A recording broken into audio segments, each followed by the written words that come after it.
Welcome back! May bago na naman tayong project, ang magpalit ng spark plug ng ating motor. Ito nga palang ipapalit ko, NGK Iridium, at ayan ang code niya, kayo nang bahala. Ito nga pala ang ating motor, ang Honda Click Game Changer 150i. Nasa 33,000 na rin ang kanyang tinatakbo. Handa na natin ang mga gamit, kailangan natin ng T-wrench, spark plug socket, at Allen wrench para do sa cover sa CVT. Siyempre, kailangan natin tanggalin ang upuan.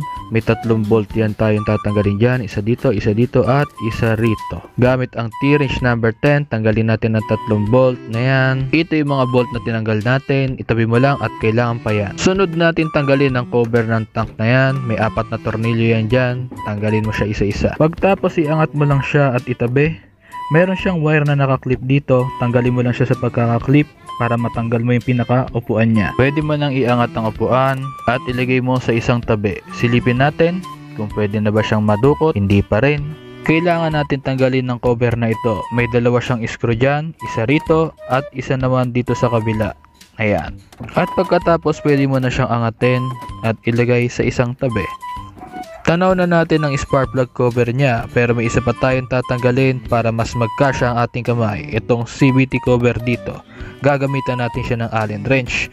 Ikot-ikotin mo lang yan dyan hanggang sa matanggal siya isa-isa. Yung size ng Allen wrench hindi ko alam kasi iba na yung aking bolt. Pagkatapos hilahin mo siya at ilagay sa isang tabi. Silipin natin ang CVT, malinis pa naman. So dito kasya na yung kamay natin.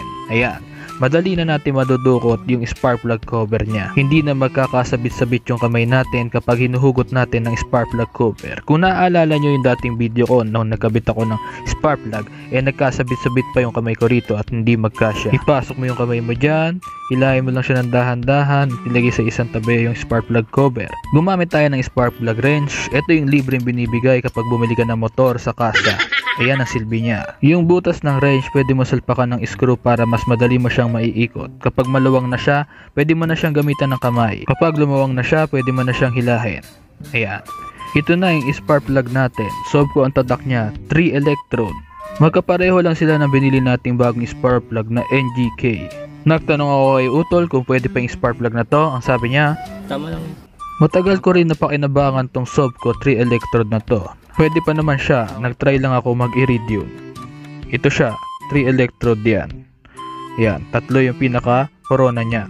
Ito naman yung iridium, isa lang yung pinaka-corona niya. Sa pagkakabit ng spark plug, higpitan mo muna siya gamit ang iyong kamay.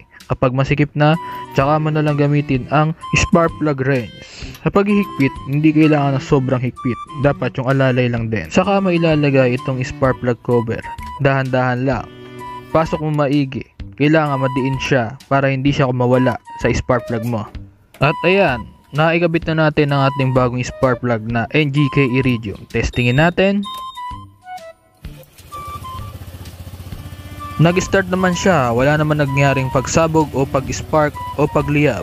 Successful ang ating gawa. Dahil okay na naman siya, pwede na tayo magligpit. Pwede na natin siyang buuin ulit. Unahin natin tong cover na to. Ayan, dito natin siya ilalagay. May naisip akong gawin. Gagawa ako ng isang malupitang editing skills. Tulad ng ganito. Ayan, hindi successful pero ganito talaga yan. Panoorin nyo. Kaya nyo ba yon? Di ba maganda? Pinaghirapan kong i-edit yun. At isunod naman natin ang upuan pero di ko na siya ibabato kasi mabigat yun. Ilalagyan na natin siya ng kusa dyan. Ayan, naikabit na natin ang upuan. Meron yung 3 bolts. Kakabit na rin natin.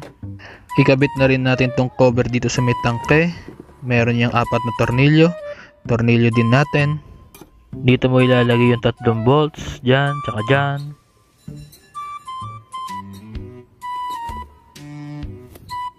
Sunod nating itornilyo ang 2 tabi na ito.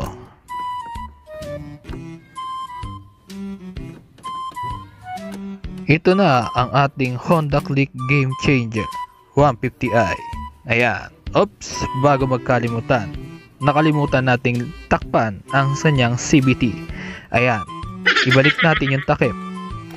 May 3 bolts siya dyan. Screw mo lang maigi. Yan.